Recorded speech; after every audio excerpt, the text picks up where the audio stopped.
16 janvier 2018, Épinay-sur-Seine. Vers 23h55, un véhicule s'encastre dans un fast-food situé rue de Paris. Son conducteur, Guy Camara, 26 ans, vient de prendre une balle dans la tête alors qu'il tentait d'échapper à une interpellation par la police. Il décède le lendemain. Une enquête est ouverte, mais celle-ci conclut à un non-lieu. Le policier, auteur du tir, invoque l'état de légitime défense. Il aurait tiré alors que le véhicule lui fonçait dessus. Au cours de l'enquête judiciaire, aucune reconstitution des faits n'a été réalisée. En partenariat avec le média d'investigation Disclose, nous avons mené une contre-enquête à partir de modélisation 3D.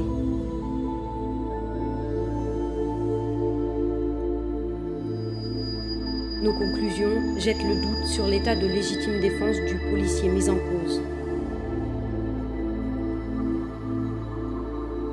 Pour produire cette enquête, nous nous sommes basés avant tout sur les preuves matérielles disponibles. D'abord, l'impact sur le front de Guy Camara et la trajectoire de la balle dans sa tête, telle que décrite dans le rapport d'autopsie. La trajectoire balistique est oblique de l'avant vers l'arrière, très discrètement du bas vers le haut et franchement de la gauche vers la droite, puis fait un ricochet sur la face interne de l'écaille temporale droite et opère un changement de direction. L'Institut national de police scientifique a établi les trajectoires de 4 des 7 tirs qui ont atteint la Volkswagen Polo de Guy Camara. Mais selon ces experts, la trajectoire du tir ayant impacté M. Camara ne pouvait être établie en raison de l'absence d'orifice de sortie.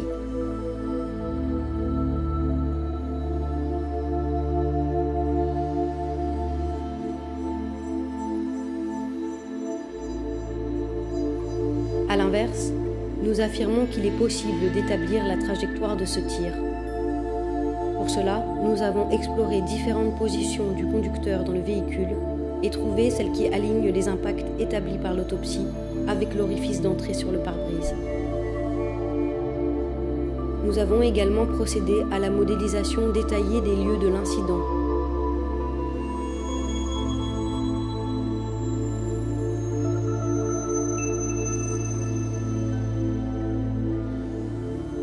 Les photos de constatation prises le soir des faits permettent notamment de positionner le véhicule de police qui barrait la route à la voiture de Guy Camara.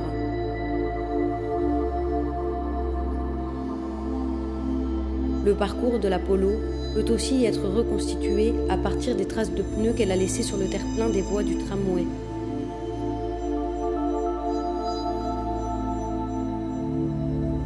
Et de sa position finale, encastrée dans la vitrine du restaurant. Nous avons animé la trajectoire du véhicule dans le modèle 3D.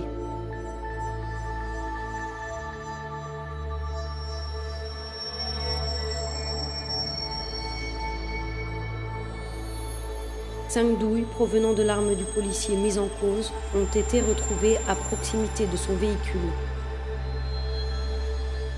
Dans son audition, celui-ci déclare être placé au niveau du phare arrière droit. Son arme braquée vers la Volkswagen Polo lorsque celle-ci démarre brusquement. Il fait feu. Presque immédiatement. En analysant le parcours emprunté par la Polo pour contourner le barrage, nous pouvons isoler le moment où la trajectoire balistique établie précédemment s'aligne avec la zone d'origine du tir, telle que décrite par le policier mis en cause.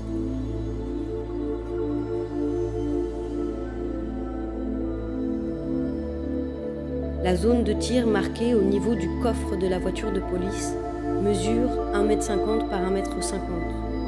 Nous avons étudié les positions possibles du tireur dans cette zone et mesuré les distances de tir correspondantes. Lorsque la Polo se trouve à moins de 9 mètres de la zone de tir décrite, une ligne de feu dégagée s'ouvre aux policiers pour effectuer le tir qui atteindra le pare-brise. Cette ligne de feu potentielle reste ouverte tant que l'Apollo se trouve à plus de 5 mètres de la zone de tir.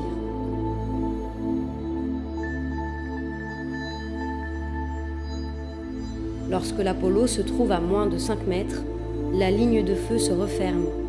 Depuis la zone de tir qu'il décrit, il n'est plus possible pour le policier d'effectuer le tir qui atteindra le pare-brise.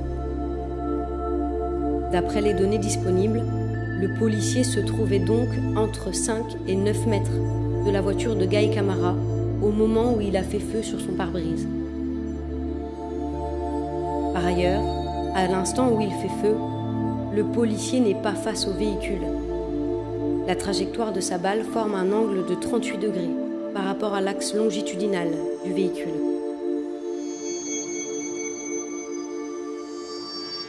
Le 19 janvier 2021, notre rapport de contre-expertise a été versé au dossier d'instruction par le représentant légal de la famille Camara, maître Yacine Bouzrou, afin de contester la thèse de la légitime défense retenue par la justice jusqu'ici. Malgré ce rapport, le 21 janvier 2021, la Cour d'appel de Paris a confirmé le non-lieu dans cette affaire. La Chambre de l'instruction de la Cour d'appel de Paris a confirmé l'ordonnance de non-lieu dans l'affaire du décès de Guy Camara et l'ordonnance qui avait refusé que des investigations complémentaires soient faites. C'est la décision qui a été rendue aujourd'hui. Et c'est quoi le recours On pourra faire un pourvoi en cassation contre cette décision et ensuite éventuellement saisir la Cour européenne